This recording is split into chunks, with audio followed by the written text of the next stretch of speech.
WBA Super Bantamweight Champion. Fire your questions away to Scott Quigg. Guys, can we keep it down at the back, please? Thank you.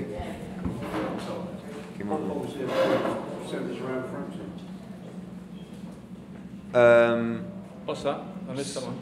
I said obviously tonight with Scott winning in such a good fashion, Frampton winning as well. Does that push that any further? I mean, I'll answer that firstly. I think if Frampton's getting knocked over twice by the 11th best super bantamweight in Mexico, he ain't going 5 or 6 rounds with Scott Quigg, and Frampton will now move up to feather as an excuse for avoiding a fight with Scott Quigg. Simple as that. Why do you think he's avoiding a fight? Because they know, we know the stories about his sparring, and we know his frailties, and you saw it tonight. He ain't going to get hit like that and survive the fight. So, and after tonight, they'll know that even more. So the obvious move for them will be to move to feather, and we've got other plans anyway. So we'd still love the fight, of course, but we can't anyway. Can I just say, I'm not having a debate here, but I think possibly they'll come back to the table because Barry's thinking, quick, we've got to get beat for less than money, let's cash in now. Possibly. Scott, you've thrown a couple of people away before, but that was obviously a class above the sort of couple of people you stopped before. Yeah. You showed a lot of power there. It's not we know everybody around me that sees me day in, day out know what I can do. I've just not had the chance to prove it. We've tried making the biggest fights out there, as everybody knows, and we managed to get one of them in the ring. Kiko stepped up, and as everyone was saying, this is going to be my toughest fight, my toughest test. On paper it was, but I know the way I've lived my, not just for the last 10 weeks in this camp, the way I've lived my life since I started boxing.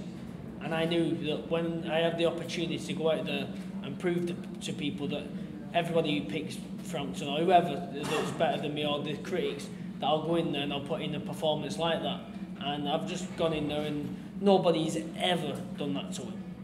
Not even come close, and I've just blown him away.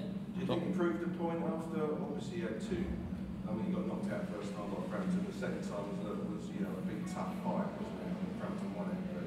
The first fight was still up for grabs when he got stopped.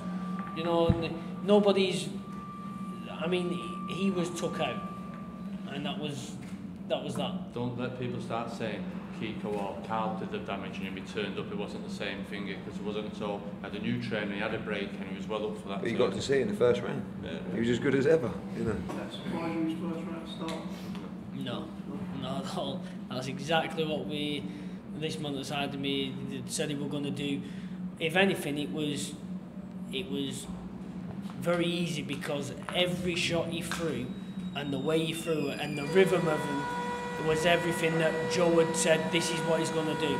He's going to do this, he'll do that. Then once he's done that, he'll come with that once he's missed. And I was thinking, so towards the end of the first round, I wanted to sit in the pocket as such, because I couldn't feel his power, because I was making him fall short on everything with glance. So I needed to know that when I let my own shots go, how careful do I have to be? And when I sat there a bit, let him touch me a bit. And the power, he's heavy-handed, but nothing too, drastic that I thought, whoa, I need to be really, really careful. So when I come back, Joe said, right, start moving the opposite way now, keep shimmying and start bringing that uppercut in, because he's going to come out a bit faster. That punch that finished it, did that feel sweet when it landed? Yeah, it did, but it don't feel as sweet now. I'm feeling the effects now. That was the first time came through, though, wasn't it? But the thing, I knew I'm sat here next to him now, and everything he says, if he told me to jump off Blackpool Tower, I'd survive, I'd do it, because I trust everything he says. And as soon as the instructions that he gives me, you see when you're in the gym and you're training and you're sparring, you're going through everything. When he gives you instructions in the gym and you go and follow them straight away, and they work. So when he says in a fight, do this, do that, do that, and my job is to go out there and do what he says. That's why I employ him, because he's the best at what he does. Do you think there's anyone in the division who could handle your power? Not even Lance like that, no. Regarde No, if I land shots like that on anybody, they're not going to be standing. Was that the best one in front? Yeah, I'd have to say it was, yeah. It's your best performance in the sense of the dynamic, isn't it? Yeah, I mean, it was. There was not only people are saying it was my toughest opponent, and that's how everyone was seeing it, but it was my best performance, and not only the pressure that was with it, because of obviously Frampton beating him. Everyone's going to be, how's he going to do with him? Who's going to beat him better? But that just adds fuel to me and makes me perform. You know, some people either thrive on it or freeze in it, and I don't. That for the last 10 weeks, I've woke up every morning scared and with a fear of losing. Not because of weren't scared of Martinez, but I'm scared of losing, and that's why I wake up every morning and do what I do and dedicate my life to what I do. And then when I do that, that's what leads to performances like tonight. Eddie, where does Scott stand at the moment in British boxing? Well, I mean, we've got some fantastic world champions, but it seems like these elite level fighters that we've got keep outdoing each other. You know, Kell Brook will look sensational, and then Lee Selby wins the world title, and everyone goes, wow, you know. And then Scott Quigg puts a performance in like that, and you know, obviously Carl Froch has moved away from the sport. So I think, you know, for me, you have to put Scott Quigg right up there as one of the hardest punching British fighter in boxing now. But what's pleasing as well is, from a profile perspective as well, you know, he's not really into that, but you know, we've worked hard on that, and the people have responded. You know, the fans were fantastic tonight. The atmosphere was fantastic. He's very exciting to watch. So he's quite an easy sell, you know. And obviously the performance now, his stock's gone through the roof again. But he's never. What I'm most pleased about, because of the momentum we've had and how quickly we've moved him between fights, we've never had the chance to make a big fight, really. So it's always been a defence. They've been credible defences, but we've been boxing every 8 weeks, every 9 weeks, and with the hand injury, it's allowed us to really get the right opponent. And we always try and get the toughest opponent we can for Scott, but they don't want it. You know, they don't want it. I mean, the only one I feel that would take the fight is Rigondeaux, because he, you know, and I believe Danair will take the fight, and you know, but you know, we're very close with the Danair fight, and that's a real possibility next. When would that be, Eddie? Sorry. November. Yeah, December. Well, they're talking about it in Dubai, but I'd like to do it in Manchester, to be honest with you. I mean, you know, I think it's a pay-per-view fight, and if that's the case, then we can definitely bring Danair here. So do you think in Dubai, yeah. Would you headline a pay-per-view with that fight? Sorry? Would you headline a pay-per-view? Yes. Scott, what do you think of Danair? I think he's a class act. He's a fighter that, you know, not, what was it, about 20 months ago he was pound for pound. Before he fought Rigondeaux, he was ranked pound for pound number 3. They're the fighters that I want to be, the fights I want to be involved in, and I 100% believe I'll get in the ring with him, I'll beat him. The Rigondeaux fight's, by the way, not a fight that we go, oh no. That's a fight that we're at the stage where that's in the next 6-12 months, that might be a fight we take, because who else are we going to fight? You know, Frampton moves up to featherweight or whatever, and then Danair, who's next? You know, Lomachenko's at feather. I mean, how long, you know, at the moment he's making super bantamweight well. I'm sure he could move to feather in time. He's still a young man, you know. I mean, Is Frampton still the one you want more than It's a fight, you got to remember, it's a fight everybody wants to see. So, you know, the public want to see it. Even the Americans, they want to see it. They want to see the fight's that big, because if people in America across the pond want to see 2 British fighters go at it, that's when you know the fight's big. If you ask anyone who do you want to see me in with next or him in with next, they'll say each other.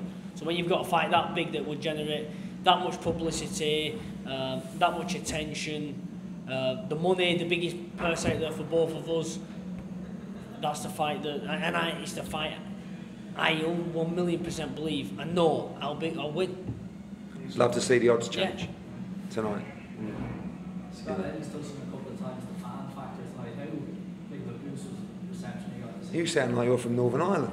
They haven't sent you over. Yeah, I was going to say, get him out. Go out the It's all right, you've been back, so don't worry.